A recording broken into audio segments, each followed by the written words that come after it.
just scored 31 points. Yeah. Yes. That's an improvement to me. It is. I will say, though, watching the game, it didn't really feel like we were in control at any point until the end. No. And I think that's why people are freaking out a little bit. Yeah. Is because you would expect with an elite defense and an offense that can score 30 points that it would feel like the game was in control, but it didn't really. And, like, that just was really unnerving to me while we were watching the game. It was like, why do I not have faith in our defense? Why are we going 3 and out so many times? Why is it that we can't even complete, like, why is our pass game just garbage right now? And, it was just unnerving. And then I just couldn't help but think about, what if we did this next week against Louisville? Like, Tutu Atwell will have 486 yards and 6 touchdowns. Like our defense was just so soft.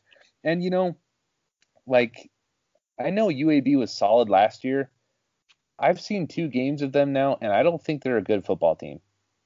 Regardless of what their record is or how they play, it's still UAB.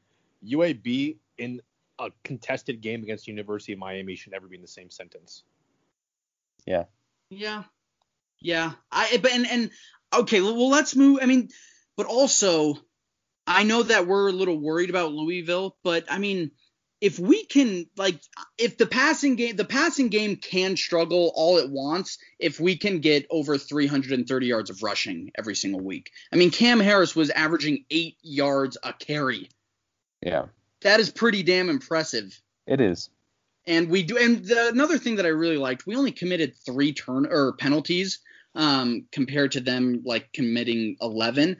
But on defense, I know there were times where they looked a little soft, and especially in the first half, they looked a little bit rough. But I think Jay talked about this earlier in the show. If Pope doesn't fumble that punt, then they don't score more than 10 points. And obviously we'll give them the second scoring drive, but at the end of the day, UAB didn't have 300 yards of offense.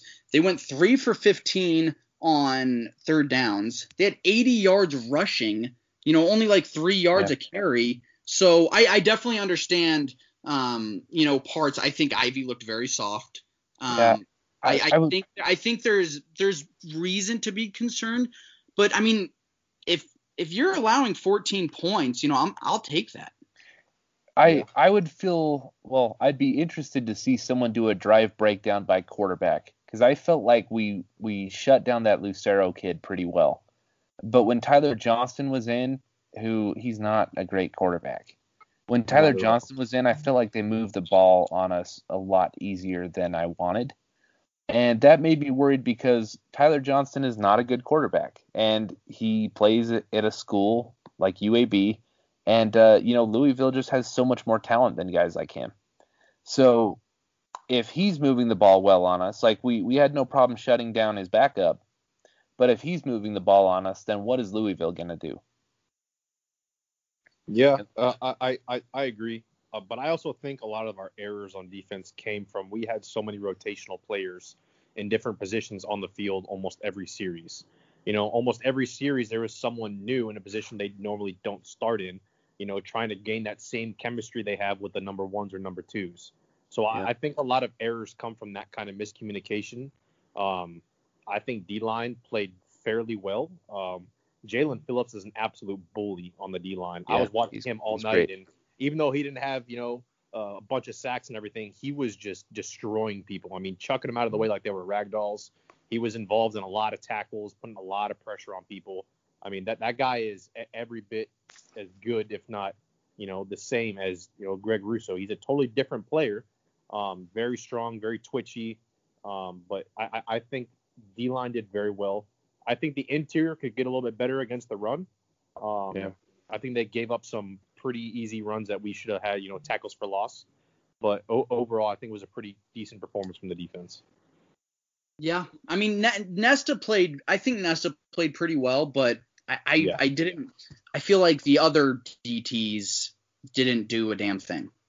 No. I feel like I didn't hear John Ford's name all night. I feel like I didn't hear any of the other defensive tackles' names all night. And then another thing that I was saying, you also have to. I mean, you also you obviously have to criticize the defensive tackles a little bit, but those linebackers, man, They were not filling. No, they were not filling the gaps, and at all. I think Jennings played, for the most part, a pretty good game. I think he had like 6 tackles, 2 for loss. But yeah. I feel like Zach McLeod, I swear there were several plays where he just wasn't wrapping up and he just looked slow. I was about to say the same thing. I think he looked really slow. I mean, even some of those, those little halfback dump passes, he was getting there pretty late. A lot of times he should have been in the backfield, securing those wrap ups, and he just wasn't there. He just seemed very confused and not very quick. So I have a question for you guys. When it comes to our front 7, and I'm talking about just the starting unit, when it comes to our front 7, how many of those guys do you feel very confident about moving forward for this season after watching last night? On the front 7? Yep. 2. Same. That's my answer. You're saying Roche? Roche and Phillips. Yeah, those are my 2. And you're asking how many, like, which ones we're confident in? Yeah, how many? Like, how many out of 7 are you confident in that they will be a plus player moving forward this year? Honestly, I'm gonna say Roche, Phillips, and I'm gonna say Nesta. Okay. I mean, Nesta would probably be the next guy that actually, no. I mean, I feel like Nesta, like, he showed flashes, but I don't feel like it was consistent. I felt like for the beating that Roche and Phillips were putting on their tackles, like, Nesta should have been able to do something. So Marsh, based on what you said about Nesta, I can almost agree. If I had to, I would probably say 2.5. I would be confident in Nesta if I was confident in the scheme Blake Baker was calling. That's fair. I mean, I saw Roche drop into coverage on one particular play and almost lost my damn mind. Yeah, I saw that too. I was yelling at my TV and my wife came out and yelled at me for yelling, but you know how that goes. I mean, I'm on the boat where I wish Manny was calling plays on defense, and I've been 100%. On that boat for a long time. 100%. Yeah, I'm with you. 100%. I don't know, man. I'm just worried about the defense. I mean, there's 11 dudes on the starting unit, and I'm just trying to think of how many I have complete confidence in. It's less than half. I'm going to rewatch the game tomorrow and break it down a little bit more, but I feel like some of the packages that Blake Baker was throwing out there, especially when on 3rd and short, when he sends the house and UAB had wide open guys in the flat. Yeah, that blows guys. my mind. And when the running back did a little wheel route, I think that happened like 2 or 3 times. He was wide open too, and it's like 25-yard gain. Yep. Yeah. If Louisville is able to do that, oh God. Well, let me change my question just a little bit, I guess, because what I mean by full confidence is like let's say we're going up a team with a great rushing attack, but it's like a power back that hits you between the tackles, right? And so it's like we're going up against that team, that rushing attack, and you're like, oh, we'll be fine. We have Nesta. That type of confidence. Like, if you look at the whole defense, I don't even know. I mean, maybe 4, maybe 5 dudes out of 11, because I feel good about our pass rush on the edges. Yes. I feel good about our safeties, and Al Blades is my cutoff guy. Because if we go against an elite receiver, I'm not sure that I'm like, oh, we got Al Blades, we'll be okay. I think he's good. He played good. Yeah.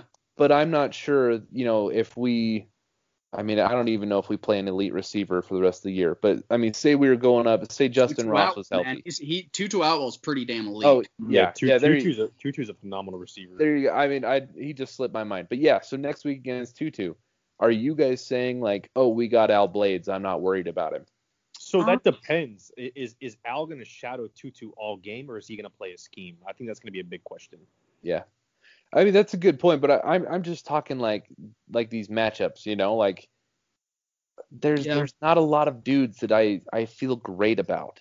No. And you're right, Gino, because I mean, scheme on defense is huge. because you can really make it 3 players' responsibility to cover 2-2. But I'm just talking about when it's like a one-on-one dogfight and you just have confidence in a single guy. Dude, I'm gonna go 4.5 out of 11. Yeah, I think I would probably agree with you there on 4.5. I mean, I'd be a little bit more than 4.5. The only one that I really am concerned about is Ivy. That's the one. Like, I don't think the linebackers, like, I think they played okay, and I think they're going to get better. Ivy, I agree, scares me. It was bad. It was very bad. And I didn't talking about it earlier on the show. That first touchdown for UAB, that ball, I could have made an interception on that play. Like, that was a duck. It looked like. When the thing is, if that wasn't Jordan, I started laughing. Yeah. I also feel like if that was actually a good thrown ball, I think I was watching Roman do a breakdown on it, and he was talking about if that was an accurate thrown ball, Ivy would have been in a lot more better of a position to make a play on it. And because it was such a poor pass, it really did make it a little bit more difficult for Ivy. He didn't turn his head, though. I mean, that's what bugged me. He didn't. Yeah. He didn't at all. And dude, that's what killed me. Is if you're playing corner at this high of a level and you can't even turn your head, I mean, you're in the corner of the end zone pretty much. It's not like you can go anywhere else. That's day one spring practice stuff right there. Yeah, and that's what I'm saying. Like, it's not like if you turn your head, he's going to move because you're in the corner of the end zone. There's nowhere the dude can go. Correct. So. And UAB, I think they averaged, like, the UAB receivers averaged, like, all of them put together 10.8 yards per catch. You can't let that happen. Not to UAB, absolutely not. Yeah. No, and especially you can't have that shit going on against Louisville, man. Yeah. Because this offense is a lot better than UAB's. Yeah. Especially because if you get 2-2 in space, there's not a player on our defense that's going to catch him. Yeah, I don't. Ivy just, like, there was another play, a long pass play when UAB was, like, at their 10-yard line when it was a deep throw on the sideline, and Ivy just didn't look back for it again. Yep. And it looked like it had no shot to be caught, and it was caught. Like, how are you going to do this against UAB? Like, these are. Well, the thing this is your year. Like, this is your year, Ivy. Yeah. Yeah. Damn it, you guys are now making me, like, concerned. Go ahead, Gino. I was going to say, I mean, if I'm Louisville, I'm watching the tape and I'm just throwing at number 8 all day. Yeah. That's all I'm doing. I was worried as well because I didn't hear Corey Couch's name at all. And the only time I noticed Christian Williams was when he got absolutely burned. I know Couch. I don't think burn is an accurate statement. Couch, I know Couch only allowed 1 reception, so I mean Couch was pretty good for the most part. You're not going to hear, cornerbacks' names. Yeah, I mean that's making tackles or things like that. So I know Couch allowed 1 catch and was for 29 yards, but besides that, he didn't allow another reception. So I don't remember the Christian Williams play though. Was it bad? Really bad. It was really bad. Oh God. So yeah. I think something that was even probably worse than all of that, and I was looking this up earlier, and don't quote me on it, I could be wrong, but since Manny Diaz got here in 2016, there has only been, including this game in UAB, 3 games in which we did not force a turnover. Wow. I definitely could be wrong, but from what I saw, it was 3 games, including UAB, where we did not force a turnover. Interesting. I was very surprised we did not force a turnover. Yeah. And so we could have had at least 3. I mean, there was some prime opportunities for some of those guys. Yeah. So I had a take earlier in the episode that I wanted to hear your opinion, see if you agree with it, Gino. But I said that so in the last 6 years, since Manny Diaz stepped foot on UM's campus, that we have our least talented defensive roster top to bottom. And also, we've only had 2 defensive coordinators, but we also have our worst defensive coordinator in the last 6 years, which makes me very worried about this defense. I would slightly disagree. Okay. I think we have the